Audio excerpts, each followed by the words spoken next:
Shroud has a mystifying mastery over his aim and his fast and flashy playstyle. Let's take a deep dive into his setup, settings, and techniques to see just how the man does it, and to see what we can learn from Shroud to improve our own aim and gameplay. Let's start with his mouse sensitivity. Here is a list of his most recent settings in a variety of FPS games. For reference, centimeters per 360 is how much real-life distance you move your mouse to perform a complete rotation in-game. This is handy for comparing sensitivities between games. Something that immediately sticks out here are the repeated entries of 41 centimeters. Now, this is quite interesting because Shroud never bothers with converting sensitivities between games. He just feels it out and iterates as he plays. This shows us an uncanny ability to quickly find a sensitivity that feels instinctive and effective. The games listed at 41 centimeters are all played on a very similar field of view, with 103, 103, and 100 horizontal field of view respectively. It is important to note here that identical sensitivities will actually feel faster or slower if the fields of view between the two games are different. This is because the pixels per degree of movement aren't the same. For example, if I were to use the same sensitivity for hipfire and for a 10x scope, the scope will feel ridiculously fast. This is why ADS and scopes have a sensitivity multiplier. With ours set to 1, Apex uses something called focal length scaling to make the 10x scope feel the same as hipfire, despite the centimeters per 360 being a whopping 524. As we would expect, the games Shroud plays on a higher field of view like Apex Legends and Rainbow Six Siege feature higher sensitivities. Despite the number being different, they will actually feel very similar to his 41 centimeters. We can see that he plays Fortnite on his highest sensitivity of 28, but considering the third person camera and the close quarters aiming and building, this isn't too surprising. Certain games will simply play better on certain sensitivity ranges. He does play Tarkov on 33 centimeters, while having a similar field of view to his 41 centimeter games. I suspect this is due to the turn speed modifiers on gear slowing down your mouse sensitivity, so his sense may actually be set higher to compensate for this. Generally speaking, Shroud tends to play on mid to low mouse sensitivity. Considering his prowess in any FPS game, this doesn't come as a surprise. In fact, this is about as standard as your sensitivity can get. It's low enough to get the benefits of enhanced precision, while still maintaining enough mobility and speed to navigate your environment, switch targets, and track moving enemies. This poll was run a few years ago by a user on mousesensitivity.com, and this shows that Shroud sits almost exactly in the center of the distribution. So, to quickly summarize, Shroud has an incredibly precise ability to find his best sensitivity in any game quickly and through feel alone, no conversions necessary. And his mouse sensitivity is very standard among high-level FPS players, featuring a great balance of precision and speed. Shroud consistently pulls off insanely fast and flashy plays. Does he have inhuman reaction time, or is this something anyone can do? Let's take a look. In this clip, it takes Shroud only 10 frames at 60 FPS from first seeing the enemy to beginning to move his crosshair over toward him. This is equal to 166 ms. And here again, it takes Shroud only 10 frames at 60 FPS to move his crosshair after seeing the enemy appear on screen. For a quick reference, using the same method, here is TENS also taking 10 frames to react to his target. Considering the average reaction time is around 200 to 250 ms, this does show that Shroud is exceptional in this regard. While it would be nice if we could all have reaction times this fast, it pales in significance to the extremely common mistake players make with hesitation and confirmation. A player like Shroud shoots first and asks questions later. When reacting to visual stimulus, it only takes him around 160 ms. He doesn't flick to an enemy and then check where his crosshair landed before firing or adjusting, he just flicks and shoots. Every time you acknowledge new visual information, that has cost you a delay equal to your reaction time. Say your reaction time is 200 ms, and you flick to a new enemy, but then you check where your crosshair landed before firing, you've just spent another 200 ms. Shroud has mastered his focused and aggressive playstyle. effectively utilizing his great reaction times and absence of hesitation to stay a step ahead of his opponents and to clutch out situations that he really shouldn't win. Shroud plays with a unique twist on a popular mouse grip used by competitive aimers. The primary contact points are each fingertip angled toward the mouse, with a degree of pressure applied to the mouse pulling it back into the palm. The knuckles of the thumb, pinky, and ring finger are also in contact with the mouse. This grip works so well because it allows your fingers, wrist, and arm to work together synergistically for a clean aiming action. The arm gets your hand to the area where it needs to be to start aiming, and the wrist handles the bulk of flicking and tracking, and the fingertips can handle small aiming movements and adjustments. On the other hand, grips like palm grip can rely too heavily on the arm and wrist, wasting the potential of the fingers.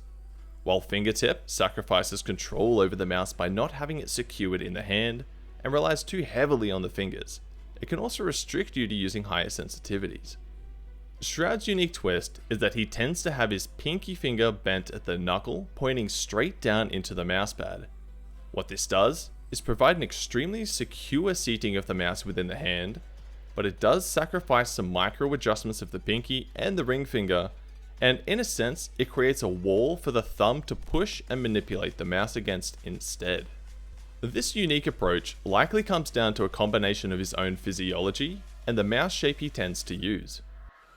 I can't show you how to grip your mouse. Just pick it up, hold it, and that's how you hold your mouse. Whatever feels natural. In typical Shroud fashion, he just does what feels right, so I wouldn't get too caught up in trying to exactly mimic his grip. For example, to copy his pinky movement, it takes me a lot of effort and causes discomfort in my wrist, so I stick to a more traditional approach that is comfortable for me. Shroud uses the G303 Shroud Edition, a modernized version of the G303 with slight changes to make it a better fit for his mouse grip and aiming style. This odd mouse shape is great for flicking and micro adjusting with claw style grips. This largely comes down to the negative camber that allows your thumb, pinky, and ring finger to push into the mouse and pull it toward the palm. Other popular mice have mostly straight sides or even a positive camber in the top half that make pulling into the palm difficult. The G303 allows for a more natural grip where the pinky sits further out than the ring finger.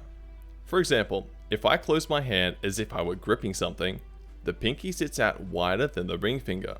This does suit the G303, but with your typical lightweight ambidextrous mouse, you have to squeeze in that pinky to make contact.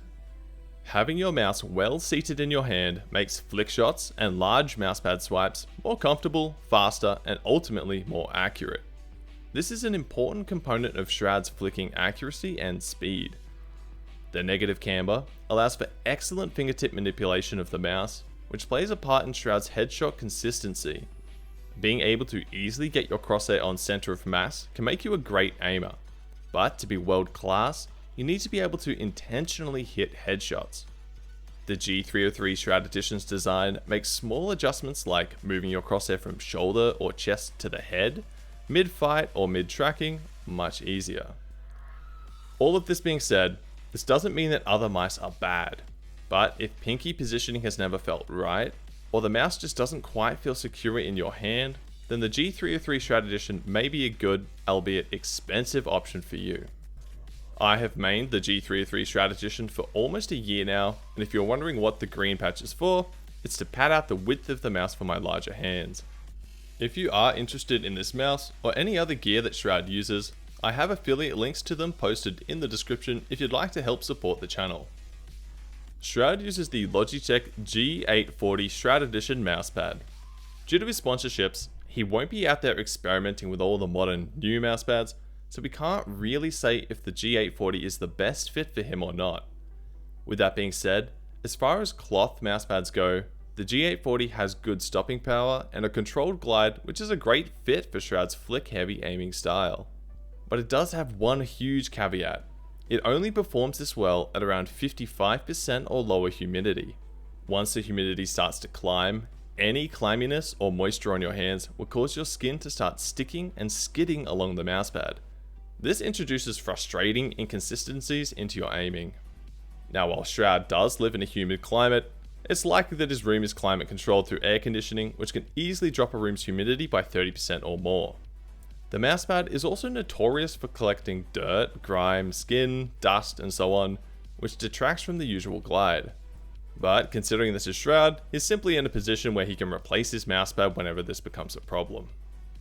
Okay, so I'm going to analyze some of Shroud's gameplay to see what we can find. I chose this Battlefield 5 match in particular because of a great combination of pacing, target switching, and decision making. Here we have Shroud pushing a balcony. As he reaches the top, he checks the alcove on the left.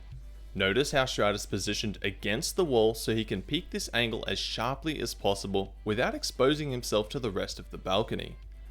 He takes the easy kill, and now he knows that no one in his current field of view can be a threat to him, so he will immediately flick to the right to check the rest of the balcony, securing a second kill.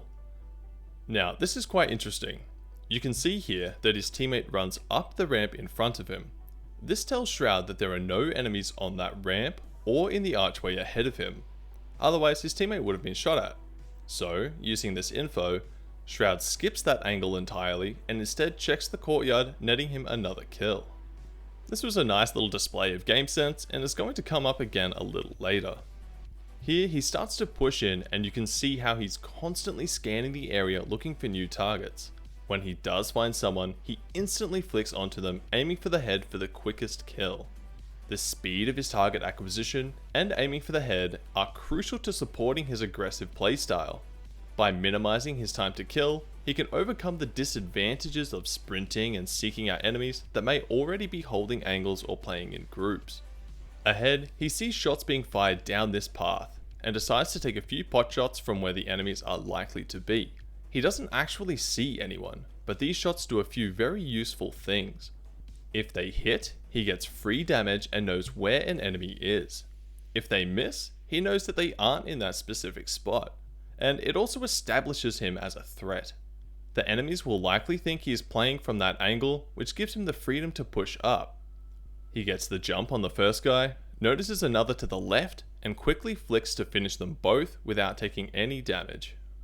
This is a great clip. So here we have Shroud pushing the ramp up to the balcony. He sees one target looking in another direction, flicks to him, doesn't quite land it, and instead of simply aiming or moving a smidge to the left for easy body shots, he bothers to aim diagonally up to the head for a more efficient kill. Now, I've gone on about how Shroud doesn't like to hesitate, but there is a time and place for it. Considering his weapon only has 21 bullets in a mag, the enemy is looking away, and there are no other immediate threats, he knows he has the luxury of going for a cleaner kill, saving him ammunition for following targets, and reducing the time the enemy has to potentially react and damage Shroud. Now, as Shroud pushes further in, he gets surprised by this little crouching gremlin. The moment he notices this guy, Shroud strafes in the opposite direction. This throws off the enemy's aim, and you can even see his bullets firing to the right where Shroud would have been going had he not changed direction so quickly.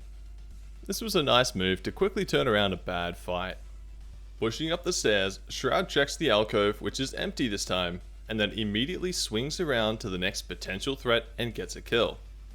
Now, last time, Shroud had a teammate running up so he didn't bother checking the ramp or archway, because if there's an enemy there, they should have been shooting at this teammate.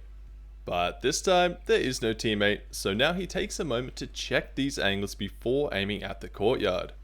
This goes to show how Shroud is constantly analysing his environment, and not just from his minimap or current field of view, he's even gleaming information from his teammates to determine enemy positions. Alright, this is a really cool play. Shroud sees a bunch of enemies streaming downhill to the right. He doesn't immediately take this fight because that'd be a pretty crazy trade, and instead he goes to the window to pick off a straggler.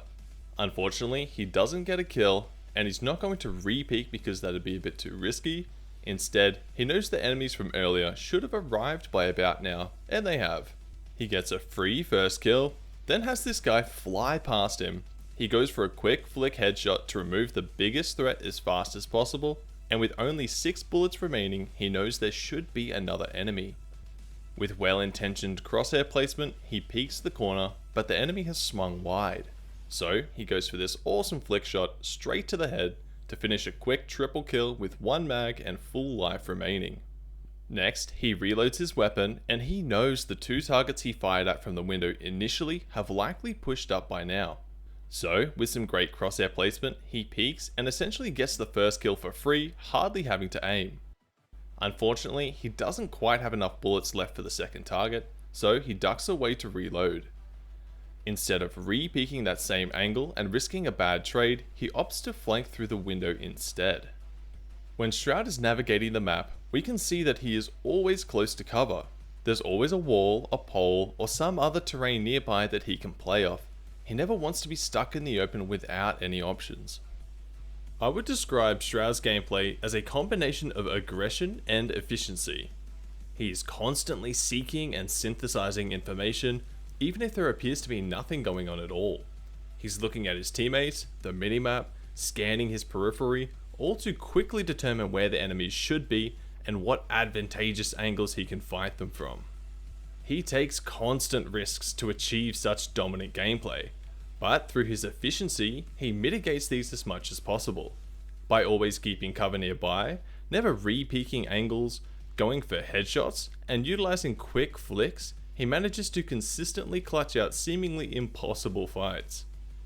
As for Shroud's aim in this gameplay, a few things really stick out to me. Firstly, his crosshair placement is excellent. It is always placed where enemies are most likely to be, and this likely stems from his Counter-Strike days. This means he is mostly doing small and reliable aiming movements. While huge flicks look awesome when they work, it simply becomes more difficult to land your shots the further you have to aim. Secondly, Shroud's headshot accuracy really impressed me. There are a lot of great aimers out there, but I would say that most would just go for the easy upper chest shots and call it a day.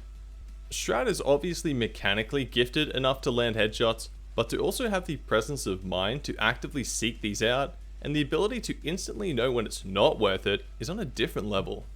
Thirdly, the speed and aggression in his aiming style is awesome to watch. There is no hesitation, he trusts his aim, and doesn't waste time checking where his crosshair lands.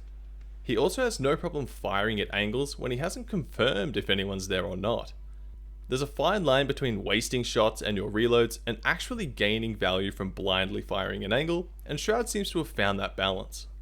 Well, there we have it. I hope you found the analysis in this video both interesting and helpful.